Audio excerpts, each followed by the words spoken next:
Good evening, everyone, and welcome to Kitchener Public Library.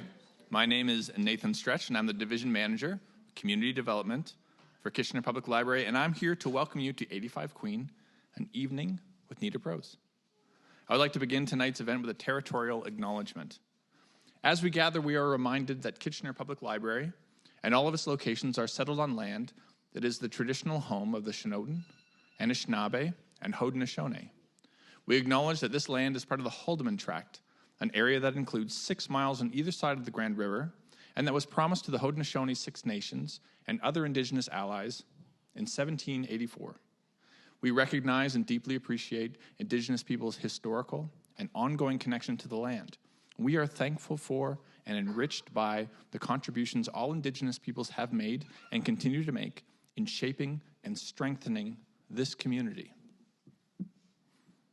As people who live and work in Kitchener, we aim to renew our accountability to those Indigenous nations and all Indigenous peoples and communities living in Canada and around the world today. And we are grateful for the opportunity to meet here and reaffirm our collective commitment to truth and reconciliation now and for future generations. Thank you, everyone, for joining us this evening. Tonight's event is part of the City of Kitchener's Imagine It programming. We appreciate the city's ongoing support, which helps us bring award-winning and critically acclaimed authors and speakers to Kitchener. A special thanks to Dan French, Associate Director of Publicity and Marketing at Penguin Random House, for your support for tonight's event. Joining us this evening as our moderator is Deborah Dundas. Deborah is a writer and journalist. She is currently an editor at the Toronto Star and has been contributing book reviews at the Star and other publications for more than 18 years. Deborah is also the author of On Class, a nonfiction exploration of the ways in which we talk about class, who tells the stories and who doesn't. Please join me in welcoming Deborah back to our stage.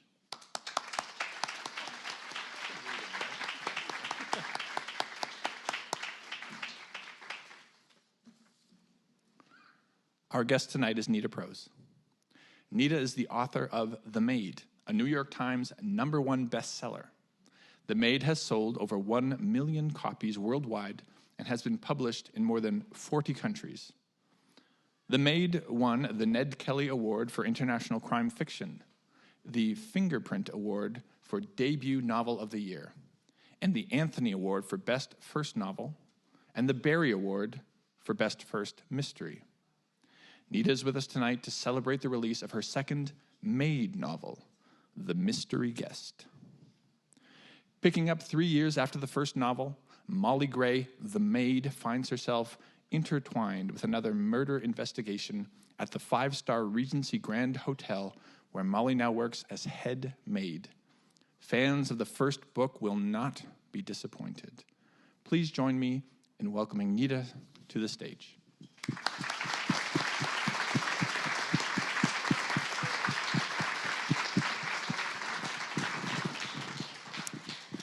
So nice to be sitting here with you again. Here we are, honey. Mystery guest. You know, I've got to tell you a funny story, because the last time I was here, I was with Linwood Barkley and Anthony Horowitz, and the microphone was exactly on the seat there, and Linwood sat on it. And he couldn't figure out why we had microphones and he didn't. Yeah. Best comments he ever made? Absolutely. Yeah. It was all uphill from there, I suppose. It was funny anyway. So I'm glad you didn't sit on your microphone. Me too. So there's a bit of a legendary story in the way The Maid came to be. I don't know if everybody in the room here knows it, so I'll ask you to talk about that, because it was like she was like a thunderbolt from the sky. She was. You know, I call myself an accidental author. Many people dream of being a writer. I don't know what you're thinking about if you're one of those. But I did not dream of that per se. I was blessed with a great lightning bolt idea, and to me that was like the inspiration for the novel. So I work as an editor. I work in publishing, and a few years ago I was at the London Book Fair, which is an event that happens every year where agents and publishing people get together. And I was staying at a beautiful hotel, and I left. And I came back a little bit later, and I opened the door to my hotel room, and I completely startled the roommate who was cleaning my room. And this is the embarrassing part. She had in her hands my track pants, which, I had left in a big, sweaty, tangled mess on my bed in my rush to go for that meeting. So I'd gone for a run that morning and changed. And that's what she was holding in her hands as I opened the door. And she looked at me, and I looked at her. We're both embarrassed. And I thought to myself, oh my goodness, it is such an intimate and invisible job to be a roommate. Mm-hmm. You know, she'd been cleaning my room for days. She knew everything about me. Mm-hmm. Everything. She knew the makeup I wore. She knew the pills I took. She knew the shoes, my schedule, everything. But I knew nothing about her. And it was just a funny little moment, one of those things that sticks in your head. And then I didn't think about it any longer. And a few days later, I was on my plane ride home. And that's when I heard a voice. And it wasn't me. It didn't sound like this, all sloppy-like. It was clean and crisp and precise. It was Molly.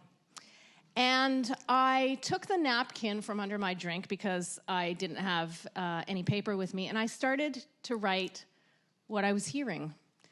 And as it turned out, that was the prologue for The Maid, and that is when I began my debut novel. It's a great story, and, the idea that Molly was a maid made me belly laugh right from the very start. Molly the maid, I thought, no. But you've got this wonderful tone that's a cross between that sort of perfection and the very crisp words and humor and pathos. How important is it for you to strike that balance and tone? Well, voice for me is everything. Yeah. I don't consider myself, and we've discussed this before, I don't consider myself a mystery writer. Yeah. A mystery is a container. It's a vessel. It provides a wonderful engine for a story. But for me, what entertains me and fulfills me as a writer is the journey to find character. Yeah. So to find that richness in Molly, to find her unique vantage point, and for her to have certain weaknesses, and in other ways be so extraordinary, that for me was the fun of exploring her. So the second book, The Mystery Guest, we learn so much more about Molly. Did you know her before you started writing the book, or did you discover her as you were writing this second book? Yeah, it's a good question. A little bit of both. I think most writers who write fiction, the made-up stuff, we know way more than we put on the page. I think most writers would say what we put on the page is 10%, and the other 90% we hold to make you believe what we put on the page. And we have to know so much more for you to actually trust us with what you read. So I knew a little bit more about her story, but for me, the fun of that book was finding the new heart of it. Yeah. And if The Maid was a mystery on the one hand and feel-good fiction on the other, what the Brits call uplifting literature, a journey of the spirit that moves you, where a character grows and you find a spirit of hope at the end. This sort of a Frankenstein idea of putting these two books together. A mystery, a murder mystery on the one hand, and a spirit of hope on the other hand. These two things don't go together very well, but that was the fun of the exploration. And with this book, with The Mystery Guest, it is still a mystery, but on the other hand, we travel to Molly's childhood when she's 10 years old, and she works alongside her gran, who works as a maid in this house. And it's a little bit of a spooky place. It's haunted in ways we don't quite expect. And for me, the fun of that was figuring out how to tell a fairy tale for adults. Well, that's fascinating, because that was one of the questions I was going to ask you, because we've got sort of this Fabergé egg that's sitting on the mantelpiece, and then we've got Molly going into this room that's filled with all these silver treasures and polishing the silver that's never going to be used, you know. So there was a real thing, a real sort of Cinderella-like feel to it, to me, and the idea of fairy tale. Now, why did you want to bring the fairy tale aspect into it? What feel did that give you? You know, again, it was one of those moments of inspiration, and that's about laying a terrain or a tapestry that you can explore as a writer. And again, luckily, I had another lightning bolt. Okay, what's that one? So I was in the UK, I was touring for The Maid, and I had a day off, so I decided to go to this castle museum that was just outside of Brighton.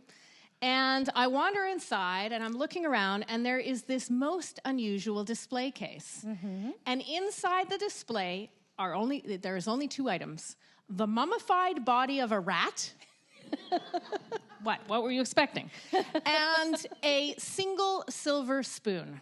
And I'm looking at this going, what is this doing here in this, 17th century castle? And there's a little write-up below it. And as it turns out, this was a memorial to a maid servant who in the 17th century had worked in this castle as a maid. And she had been unceremoniously dismissed after having been accused of stealing silverware. And then many, many years later, they were renovating the castle. This is all true. I'm not making this part up. They were renovating the castle. They opened up the walls, and lo and behold, what did they find? A rat's nest. And inside, this mummified rat and the spoon, the silver spoon that had been stolen. And for some reason, this little fairy tale, this true-to-life fairy tale, just made my imagination explode. It's a cautionary tale, and it's a parable. Be careful what you assume. I could almost hear Gran speaking, like the past will never stay buried forever. And all of these truisms about the dangers of being a maid sort of burst to the surface, and that became my tapestry for the book, too. And it allowed you, with Gran's voice in there, to explore a little bit more about Molly's background, but in what must have been a very different writing process, using two different timelines: her childhood and then the present day. How did you navigate that? With great difficulty, Deb. So, I wanted to see if I could create a dual timeline book where the mystery in the present tense, the death of J.D. Grimthorpe, this reclusive, world-renowned author who drops dead, very dead, on the tea room floor. This is a mystery that must be solved in the present, but I wanted to see if the clues to understanding what happened could actually exist only through this journey back through Molly's past. And for her really having to explore something outside of herself. I talked a little bit before about the first book really at its core being a journey of growth, where this young woman with a very unique point of view, a mental way of being, has to navigate the world on her own for the first time without her Gran, who was essentially her moral compass to all things and helped her so much with social cues. And she's at a loss, and through the course of 1 week of her life, she grows exponentially. And in the second book, well, now what do I have her do? That's the big question. And for me, the answer to that question, also the answer to life, is that once you've figured yourself out, then you have room to start building empathy and understanding for others. And that's what Molly is doing in the second book. She's trying to understand her memories and navigate and explore her past to understand the sacrifices that her Gran made for her in order for her to grow. Mm-hmm. There's a new confidence in Molly in this book. She has grown. There's a new confidence. Where do you think the confidence is going to take her? That is a wonderful question. love is the answer. I think the answer will be in exploring different facets of love in her future. Ah. So are we going to... That's never mind. I'll leave that. I'll leave that to the end. Okay, back to this one. So we have, a mystery writer is offed. Right? He's done, he's dusted, he kind of deserved it, though. He did kind of deserve it. But why did you choose a mystery writer being offed? I mean, it's a little bit meta. of fun. It's a little meta. I think it's a wonderful trope, really. Yeah. And in both books, I'm playing with the tropes of the classic mystery, and that is one of them. To have an author die very early on in the novel is not something we've never seen before. It's quite common. And so the question is, when you do something like that, is how you're going to innovate it. Yeah. What are you going to do fresh and new within that terrain, right? And so how did you approach that? What did you want to take off from that and do with that? I mean, it's fun. It is fun in the present tense and not very fun in the past tense. Or at least there's a shift that happens near the end of the book. Yes. We can't give anything away. I will give no spoilers whatsoever. No. But for me, that is much more entertaining to discover those twists and turns and how present and past work together to solve really the greatest mystery of all, which isn't the death of anyone, but really it's about Gran, this woman who's gone in the course of both books. She's died long ago, but somehow in her absence, her presence becomes distilled to Molly. She becomes more alive in death than she was even in life. And I think there's something wondrous about that, and certainly something that I've experienced as well, that I wanted to put down on the page. It was interesting to me that two of the main characters in the book, Juan and Gran, weren't there. Yeah. They were referred to all of the time, but they weren't there. There was mystery about them. And I thought that was such a fascinating way of giving us insight into Molly through the people who supported her, even if they weren't showing in the pages. Yeah. And there's something profound about life in that. I hope so. It's something that I think I grab from reality and I try to pin to the page somehow. That sometimes we, in our infinite human potential, can discover a way to make those who are no longer with us exist. That they can come back. Yeah. And Molly does that. She finds her grandmother's voice, and her grandmother becomes a moral compass for her, and she finds direction through this negative space that no longer exists. And I think we have this ability. Now, we were sort of wondering, I think, and there was stuff on social media about whether Molly was on the spectrum. And in this book, her teacher explains to Gran that she has, some problems with social cues and so on. So it reads like somebody who is on the spectrum. What inspired that? Well, the first thing I'll say about is that I never label her. And I let the reader decide what they will about Molly. And that was so important to me because I was very concerned that if I placed a big fat label on her forehead and in the descriptive copy, you could read what she was and she would be diagnosed for you, that a lot of readers would already put her in a little box in the corner and say, this is not me. This is not my experience. I don't want to read about this. And the whole point of the book is to sit behind Molly's eyes, to see as her, to become her, to live life as her for a minute. And hopefully, if I've done my job right, then you will come to love her. So that's the reason why I chose never to label her and just to let the reader experience who she is in that, in the fulsomeness of her personality, which goes far beyond any singular diagnosis. Absolutely. Like it does with people who are diagnosed. Exactly. Yeah. Exactly. They're people first, not a diagnosis. Right. And but you asked the secondary question, which I no longer remember. Oh, yes, and how did I come to this? Right. So in my past, before I was an editor, I worked with special needs kids for a time, and it was a very formative time for me. And I loved these kids, and they were so difficult. And I loved these kids.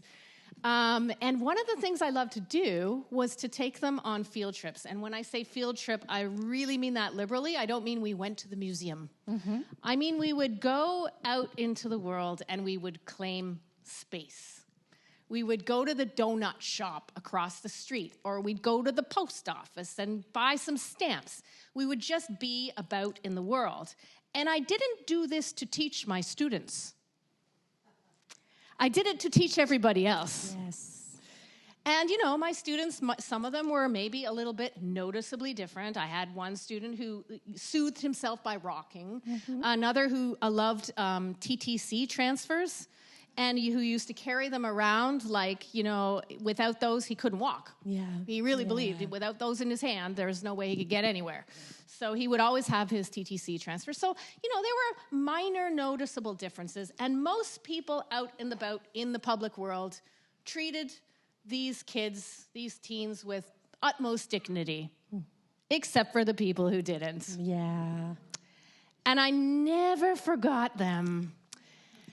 And somehow in this book, although I wasn't conscious when I was writing this down, Deb, when I was creating this character, I only became aware after I was finished the book that some of the most extraordinary qualities I saw in my students, their ability to behave with dignity and grace in the face of extreme daily prejudice, because they always rose above it. They were bigger than so-called normative people.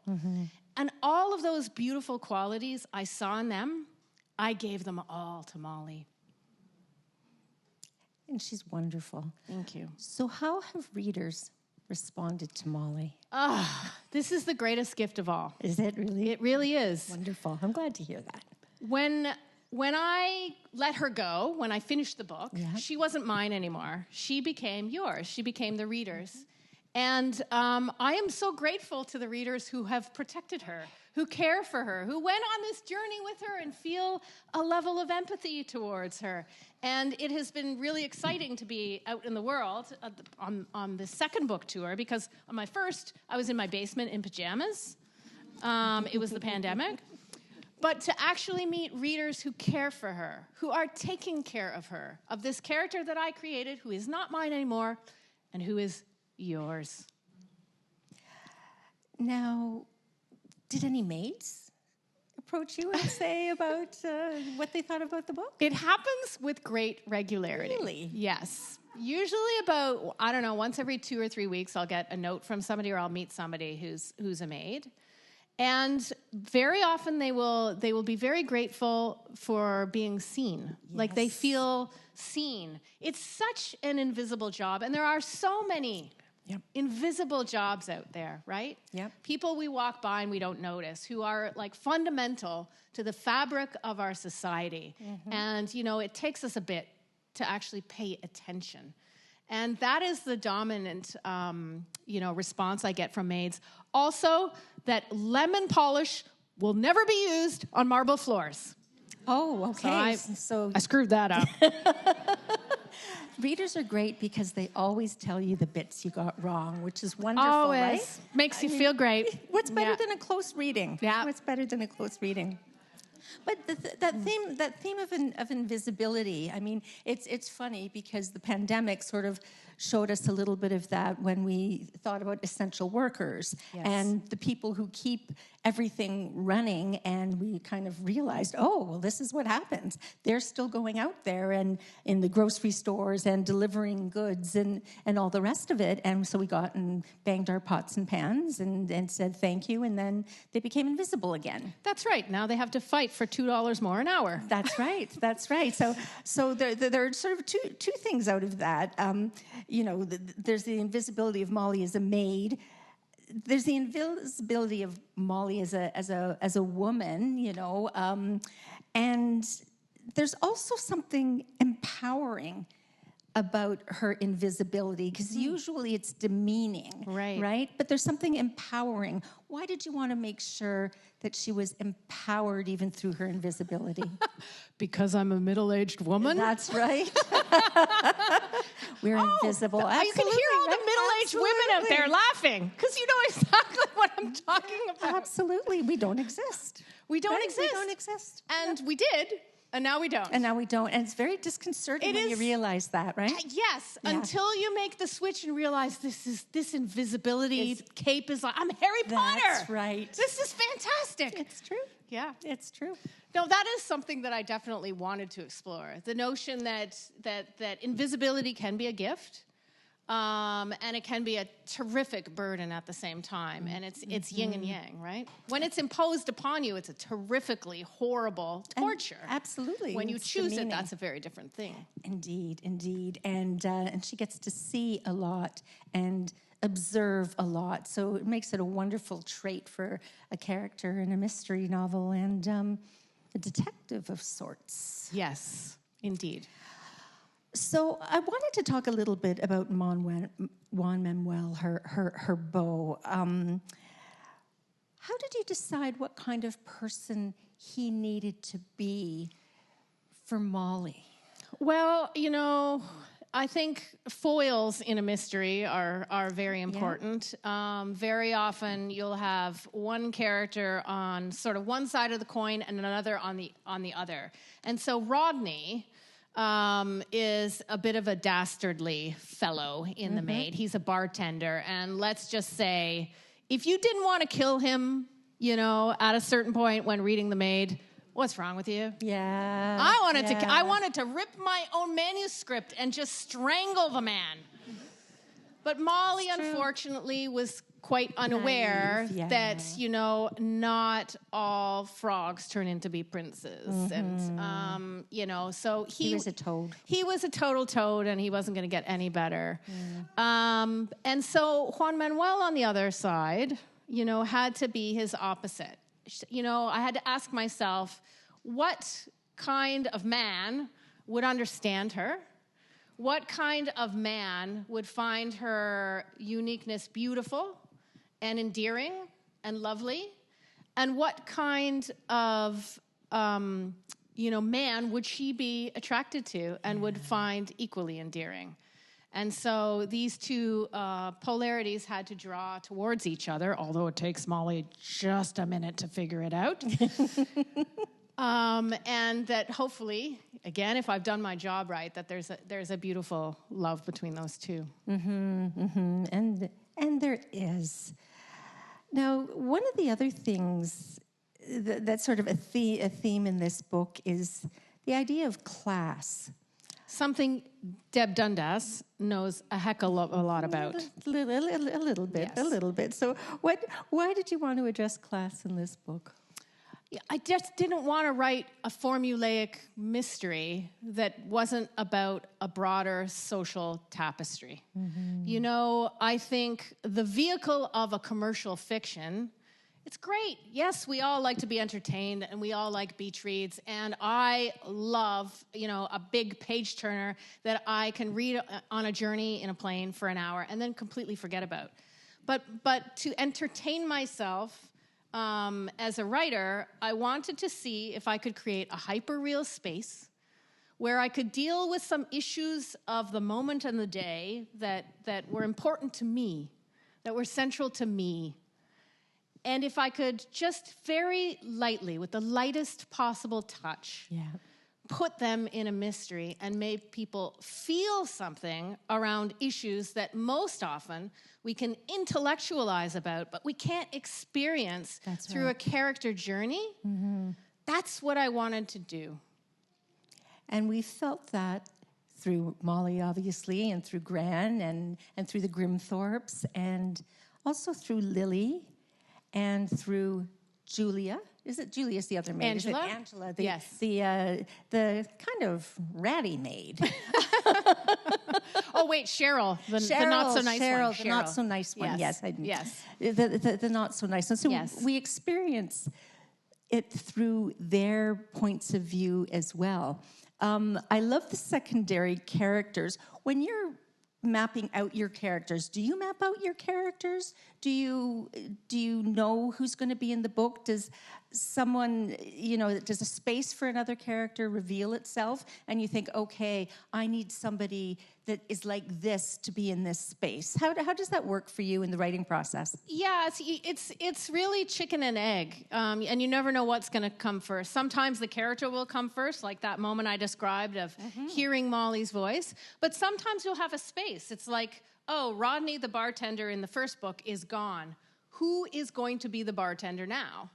And then you have to wait for that character to announce itself to you. Or you might try on a few different roles, but you have to ask yourself, what is the character for? What function does this character serve in the novel? And only by answering that question will you be able to deliver the right character. But let me say, there is a certain kind of magic when you do get it right, when the dialogue just works, it sparkles, when Molly can play against somebody else and she becomes bigger and brighter and bolder because I've paired her against the right character. Now, you're an editor as well. How did those editing chops have an impact on your ability to write? Did you over-edit yourself? Did you need an editor? Did you think, I've got to stop doing this? I've just got to write the thing? How did Everybody needs an editor. Yeah, No, do you agree, Deb? Completely. Since you write a lot. Completely. And I'm no different. So I really rely on my editors for something I call volume setting. So Okay. I can, because of my experience, because I've been in this business a while, I can, push out a draft relatively quickly. But I need them to set the volumes for me. Have I given enough? Have I given too little? Something very important to me is how I deliver a book to you, the reader. I do not consider myself to be the great genius on high who's delivering, here is my manuscript. You plebeians, here it is, you read it. Yeah. And I've done all my work. This is not the kind of writer I am. I want to give you the bare minimum, and then I want you to co-create with me. Yeah. So I give you just enough about the hotel. I give you just enough about the city, but I never name it. I give you the vaguest sense of what Molly looks like. And your job as a reader is to complete my work, because I start, you finish. Okay? So I need you to round out all those details that I've started and to, imagine, to bring your experiences, your life onto the page to finish the book for me. And that becomes an interactive experience. Yes, that is my goal. That is my goal. And I've learned that through my writers. I've learned that for me, that is the beautiful balance that I'm always looking for in order to actually create a book where we do it together. Yeah.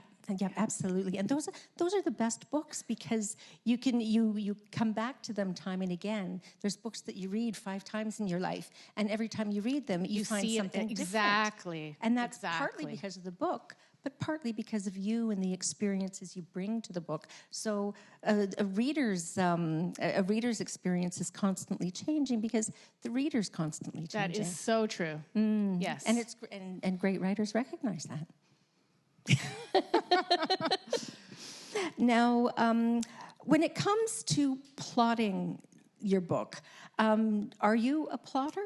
Do you have the structure all laid out, the plot points you want to hit, and then you go back and fill it in? How do you approach it? Yeah. So, am I a plotter or am I a pantser? Yes, that's right. So that's what we call the other kind of writer who flies by the seat of their pants. We call them pantsers in our industry. Mm-hmm.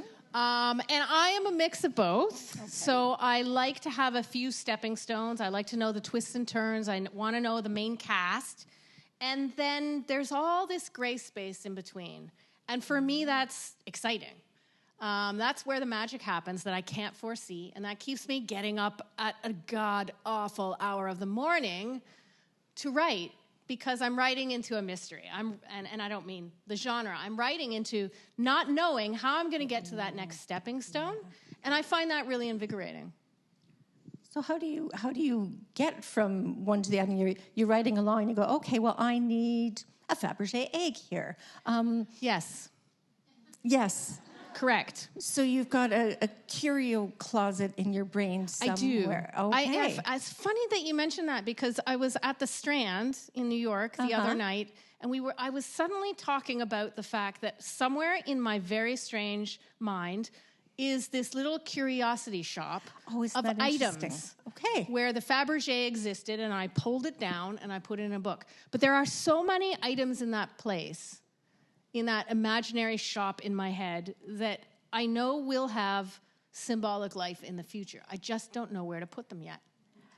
There is a couple of very poignant scenes in The Mystery Guest where Molly took out of the curio cabinet that her gran had, and she's still living in the same apartment, and nothing's really changed.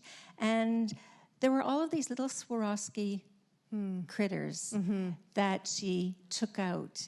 And can you talk about those critters and what they meant to her and what she did with them? Does anyone have them at home? Anyone have Swarovski? Bless your hearts. Ah, my people. Ah. So, yeah, Gran collected, and she was not a wealthy person. She was a person with such limited means. And, I can imagine, as I said, like that 90% of the book that isn't on the page, I can imagine scenes of Molly and her gran going to thrift shops and finding these little items, that they would get for a bargain, or rooting around in other people's garbage and finding this beautiful thing that nobody else valued, and for them assigning a value that was very personal. And these little Swarovski crystals, this little menagerie, this little glass menagerie that they've put together of their trinkets, was like a little family. Yeah. It was a little inanimate family that they could keep and cherish and hold together in the heart of their very modest home. And it gave them something to do together. They cleaned together, which was sort of funny on the one hand, yes, but also very poignant because they really loved cleaning. Well, as I've discovered, Molly likes it a lot more than Gran.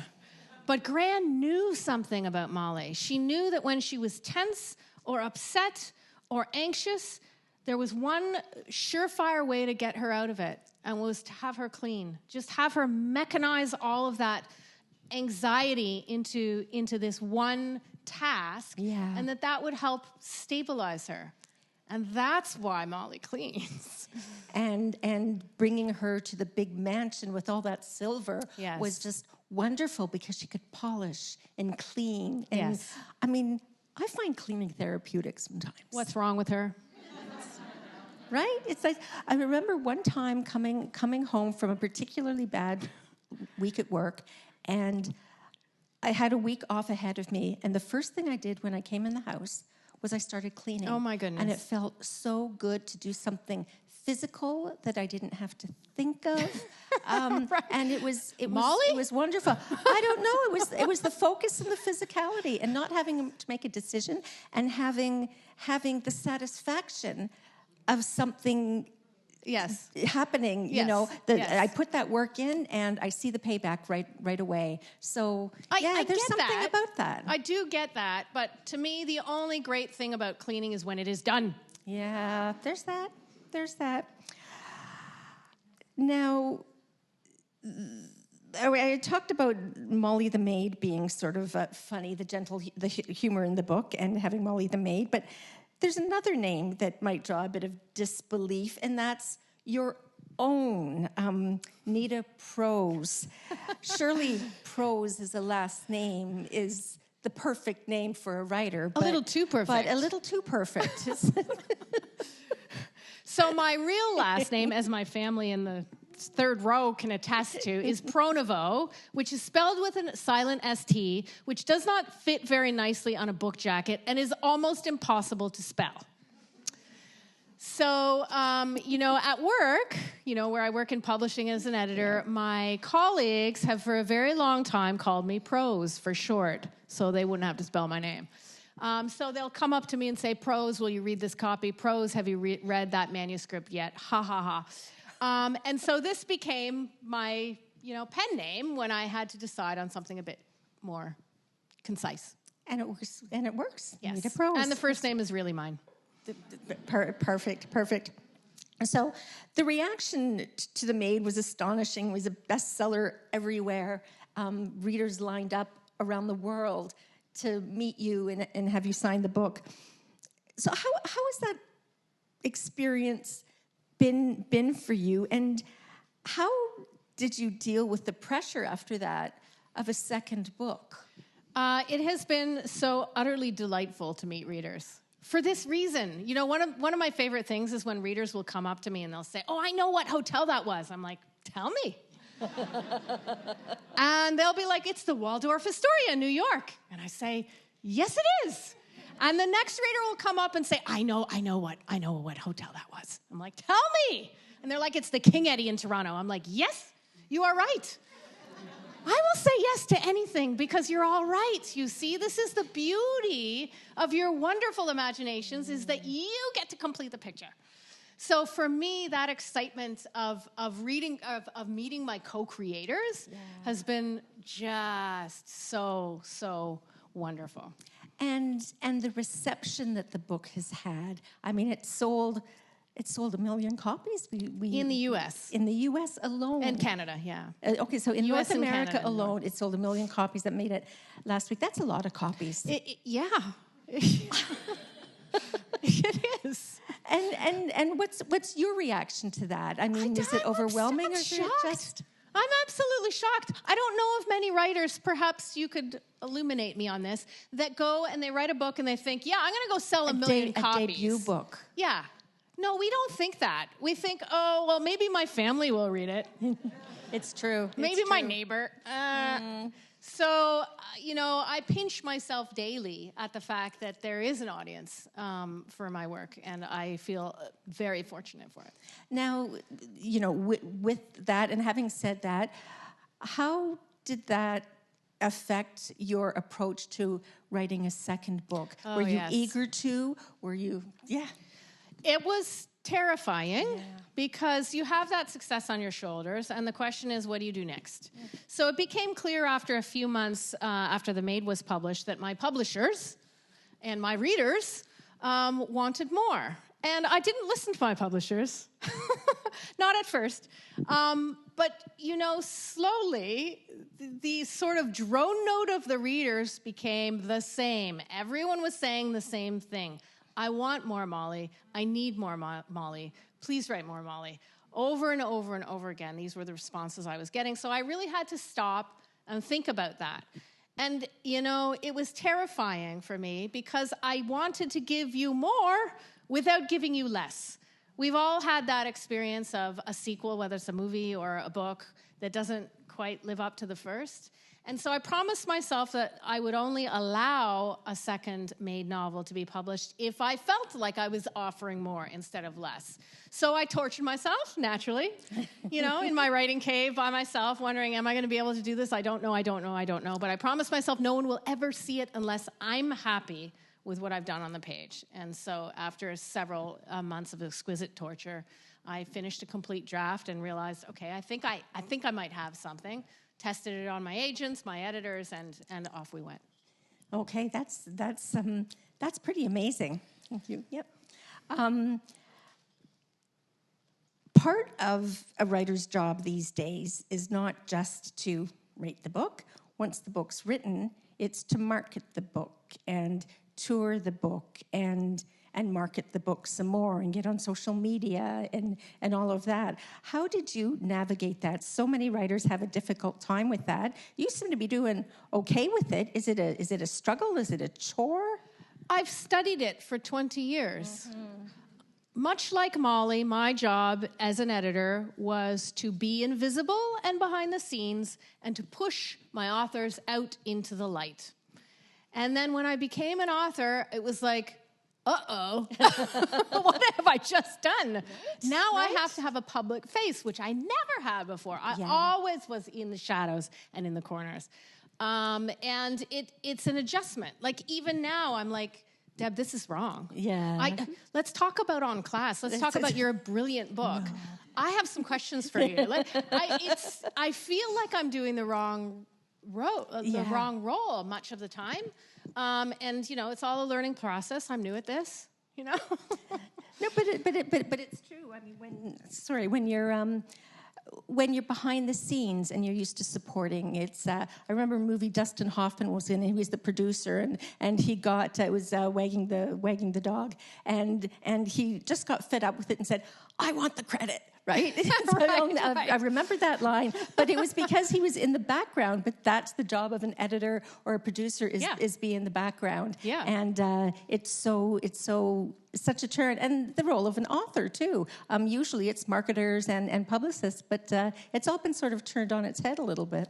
It has, and every day I feel slightly schizophrenic about it, but I'm getting used to it now, and I feel a bit more comfortable, just a little bit. That's good. We've got time for some questions if you have them, and if you do, you can raise your hand, and we can. I think someone's got a microphone. There we go. That we can bring to you. So, is there anything that I have not asked yet? There we go. Thank you. Is there going to be a Molly 3? Come on. Well, Please?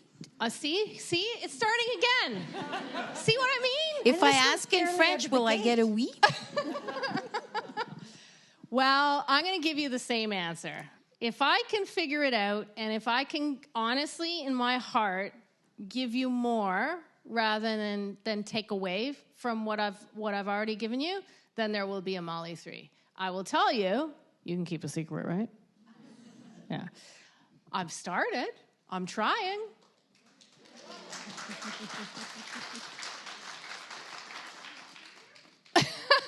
She's volunteering to be an early reader, folks.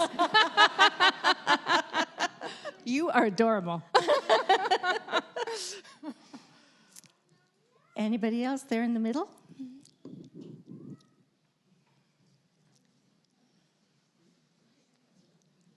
Hi. You talk a lot about relinquishing the story to the readers, but if I'm correct, maybe it's not happening anymore, but it's also potentially going to be turned into a movie. How does that feel? It feels utterly and completely surreal. So Universal Pictures has optioned the film rights. So hopefully we will be seeing the film of The Maid on the big screen sometime soon. Progress was really slow there for a while because Hollywood was on strike. So there was the writer's strike and the actor's strike. But things are moving along much more smoothly now, and hopefully we'll see it on the screen. For me, the really exciting part about that is that it's an entirely different medium where we get to see every little detail. So, you know, the process that I just said about you creating in your own mind and having to fill in all those blanks, well, film doesn't work like that. Film gives you Technicolor, multicolor, every possible detail filled in. And for me, as its original creator, it will be so fun to see that come to life. How much of an input do you have in that? How much are you involved? I'm an executive producer, so I've had some role for sure. And Florence Pugh is set to star, I think, as you know. And, you know, the thing about involvement as a writer is you have to know your limits. Screenwriting is a totally different art form, and one that I deeply respect.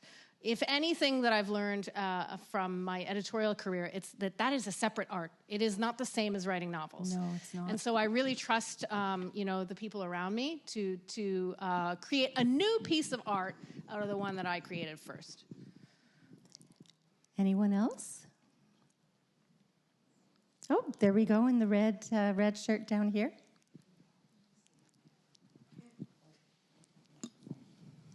I don't know. In the second book... No, in the first. Oh, the first book, I'm sorry. Detective Stark, there's a line you say, she gives an unreadable look, then picks up her plume de peste. What, I've never heard that expression. Well, because Molly makes up expressions. Pardon me? Molly makes up expressions. Oh, I see.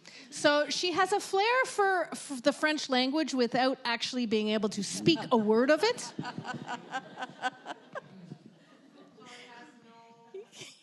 What does it make you think of? What do you think she's saying? Plume de peste. She picks up a plume de peste. She's like, I have no idea. That is why. You know, she has a funny flair for language, Molly, and she often will use words in ways that are a little bit off kilter, which I try to show as a reflection of her unique personality and her ability to invent.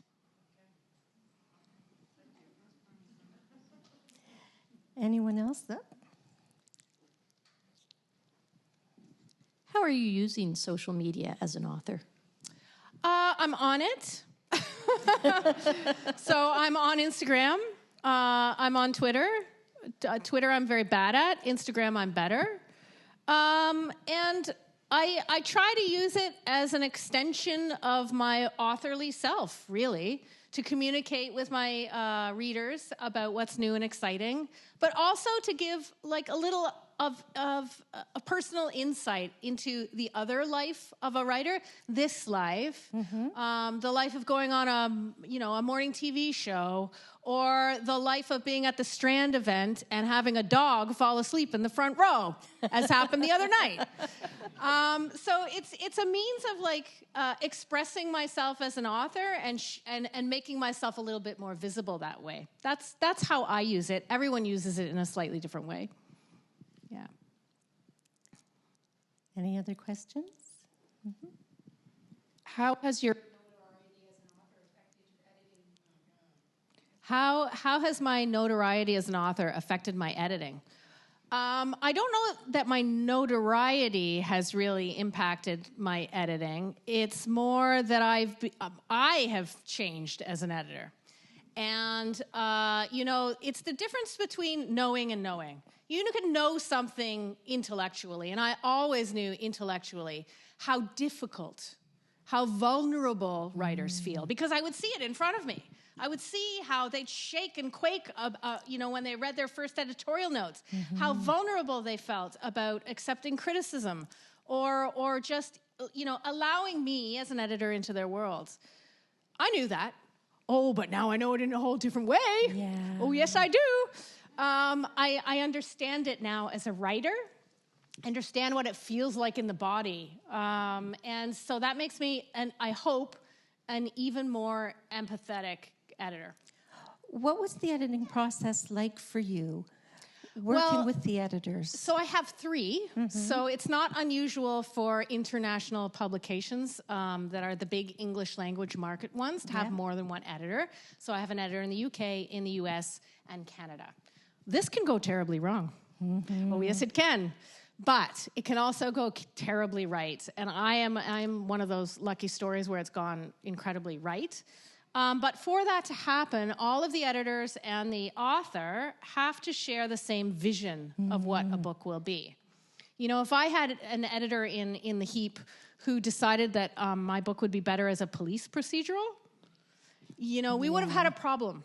We would have encountered difficulties because that is not the spirit of the hyper-real world that I try to create. Yeah. Where fact is less important than emotional truth. Those sort of partnerships can work really, really well, and they can build to an ideal global reader, or they can go badly when not everyone's on the same page. Absolutely. Anyone else? Nita, you obviously have a gifting with speaking in front of crowds, and you have a dramatic flair to you. Have you ever thought about narrating for Molly in any of your books? Has anyone here listened to the audiobook of The Maid? Oh, yes, we've got some hands up. So Lauren Ambrose, who was in 6 Feet Under, did the audiobook for The Maid, and she did such a beautiful job of it that I am so glad that I didn't do it. She's done both books now, and her voice is so perfect. She's able to enter the different characters at the same time as sort of assuming Molly.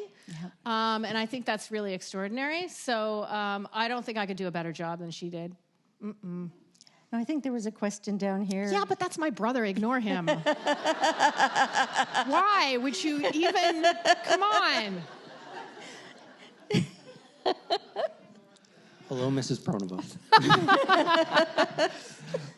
When the movie is eventually made, what part of Molly's world are you most looking forward to being brought to film and seeing that visualized? Oh, Gran. Ah. I want to see what the film can give you is how Molly sees Gran. Mm-hmm. You know, it's that over-the-shoulder shot where we are seeing from Molly's perspective, and we're seeing what Molly sees in her. And that, I think, is going to be so moving. And if we get the right actor in place, you know, Helen Mirren, I don't know, Judi Dench. Come on, people. Oh, that'd Put it work. out there. That'd work. Put it out there. I mean, for me, that will be like a soul come to life, you know? Mm-hmm. Thanks, Dan. That's my brother, Dan Pronovo. And anyone else? There've been some great questions here tonight. Now, I love hotel lobbies Oh, gosh, yes. because you can sit there and watch the world go by. People watching. You Best can people ever. watch. When I was backpacking, if I wanted to feel a little bit fancy instead of the schlepping, I'd go and sit in a hotel lobby and order a tea or something, and I'd feel so fancy. Aw. What are your favorite hotel lobbies? You know, I love all hotel lobbies because they are such places that are rife with activity and stories and that in and out exchange of energy of strangers.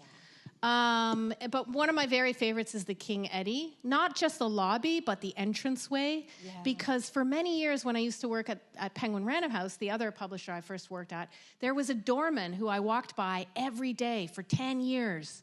I never spoke to him. He wore this beautiful long coat with the insignia of the hotel and a cap. And every day that I walked by to go to my office, he would tip his cap at me. Oh, lovely. And I tell you, I love this man. I never spoke a word to him. And it occurred to me at some point, I wish he were my grandfather. So I put him in a book. So he was Mr. Preston. That's why it's dangerous to know authors, because... Well, it's time for us to wrap up. Oops, one more? Got one more? Sorry. So that man you just talked about. Yeah. Is that was what it you? No. Oh. Were you thinking of like because you were talking about people in the background? Was he kind of like a person in the background that made you think of that? Yeah. And again, it was somebody who suffered so many indignities that I got to watch as a bystander. You know, these ladies, these extremely wealthy ladies, would order him around with their gazillion suitcases, and he would always have this dignity about him. I watched a rock star, I'm not going to say who, come out of a limo and puke on this man's feet. Oh, no. At like 9 a.m. And he just delicately wiped it off and continued on and helped the rock star into the hotel. The man had grace. The man had more style than anyone who ever walked through that lobby. And you know, it's just one of those things that sticks with you. Also, could Meryl Streep be Good. Gran? Oh, nice. Nice. Added to the list. Check. Now we have to wrap up here. So thank you so much, Thank Nita. you, Deb That's been Dundas. wonderful. You're wonderful. Thank you.